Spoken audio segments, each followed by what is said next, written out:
Ouais, la pièce Le Traitement, ça raconte l'histoire de Jennifer et Andrew, deux producteurs de films américains. Ça se passe à New York. Ils rencontrent une femme dénommée Anne qui a une histoire à raconter, qui est l'histoire d'elle qui est abusée par son mari.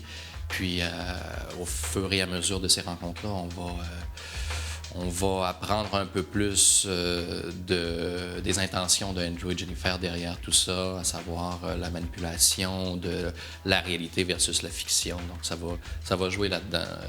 Puis bon, les rouages d'une production hollywoodienne, puis les rouages d'un film inspiré d'une histoire vraie. Donc manipulation et utilisation de l'histoire de l'autre là, pour en faire autre chose finalement. Souvent contre le gré de la personne à qui c'est arrivé pour elle.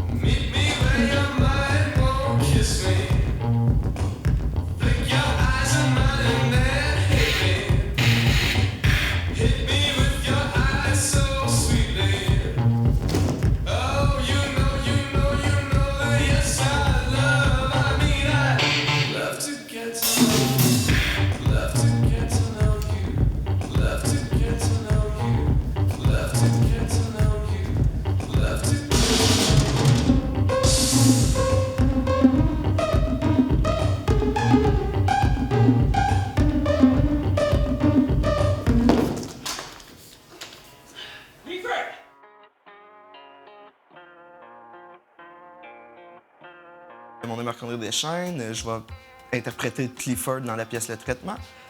Clifford, dans le fond, c'est un personnage, c'est un écrivain qui est has-been, en réalité, qui a déjà eu des succès à l'époque, mais maintenant, il n'y a plus grand-chose.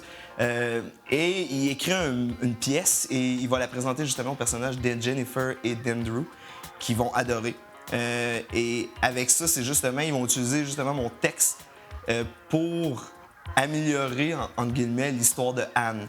Fait que moi, mon personnage, justement, il profite de cette occasion-là pour être dans une gang, pour avoir l'espérance d'avoir un autre succès comme à l'époque. Mais en fin de compte, il va juste se faire voler son histoire. C'est un personnage qui est intelligent, mais qui est un peu naïf. Il n'y a pas de stupidité, mais en même temps, il est content d'être dans la gang, puis il fait tout pour être dans la gang. Fait que, c'est ça. L'année dernière, par exemple, j'ai été gardien au musée d'art moderne, car ces derniers temps, j'ai généralement essayé de trouver quelque chose avec l'air conditionné. Et ces boulots modestes me donnaient les moyens de vivre, parce que mon train de vie est des plus simples. Moi, je vais interpréter le rôle d'Anne. Anne, c'est une femme qui s'est fait maltraiter par son mari. Puis dans le fond, elle va raconter son histoire à des producteurs. Puis je la décrirais un peu comme une femme très faible, parce que tout le monde essaie un peu de s'approprier sa vie puis de contrôler ce qu'elle vit, dans le fond. Son mari, c'est ce qu'il faisait. Puis après ça, en allant raconter son histoire aux producteurs, bien, ils font un peu la même chose, puis ils ne se soucient pas vraiment d'elle. Puis je pense que, tu sais, elle n'est pas trop capable de dire ce qu'elle ressent. Elle est capable de le dire, mais ça marche pas trop. Moi, je fais le personnage de Jennifer. Et Jennifer, c'est la femme cinéaste dans l'histoire. Puis je vais comme partir, pas l'enquête, mais l'enquête sur un peu la vie de Anne, puis on va travailler sur sa vie un peu. Puis je suis un personnage qui est assez, c'est un gros personnage dans la pièce, puis c'est un personnage qui est très, on l'aime pas beaucoup.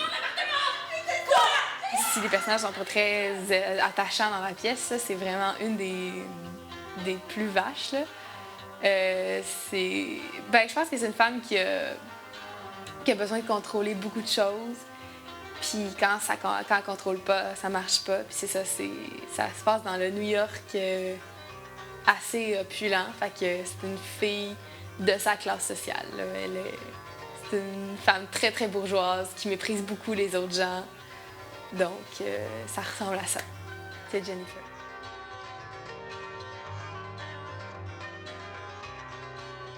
Moi, je suis vendeur dans un magasin. Puis, comment j'ai apprivoisé mon personnage, c'est vraiment en observant le monde qui me raconte leur vie à chaque jour. et que je veux pas entendre. Parce que mon personnage fait un grand monologue au début, il compte sa vie, puis un peu tout au long de la pièce, en fait, il fait toujours compter sa vie comme si elle serait super intéressante, mais on s'en fout en réalité, tout le monde s'en fout. Mais c'est un peu ça, Clifford, tu sais, c'est un personnage qui veut absolument raconter sa vie. Fait que vraiment, mon inspiration, je suis allé la chercher là. Comparer ce personnage-là avec des gens que je connais, puis j'essaie de voir des ressemblances, puis en même temps, j'essaie de comprendre son vécu, comment, mettons, elle aurait pu en arriver là, c'est quoi son cheminement dans la vie pour en arriver à être comme ça, comme elle est dans la pièce aujourd'hui.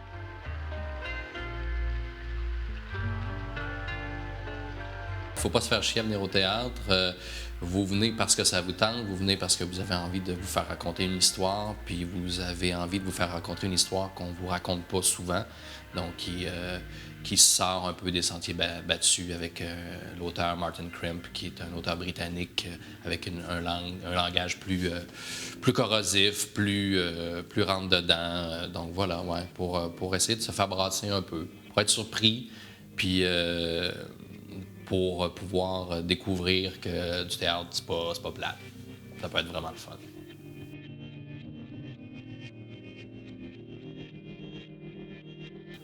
Au Cégep Limoilou, du 20 au 23 novembre à 20h, à la salle Sylvain Lelièvre. Il y a de la place en masse, une grosse salle. Donc, il n'y a pas de raison pour qu'il manque de billets. Parce que ça va être écœurant. Non, non, pour de vrai, ça va être une excellente pièce.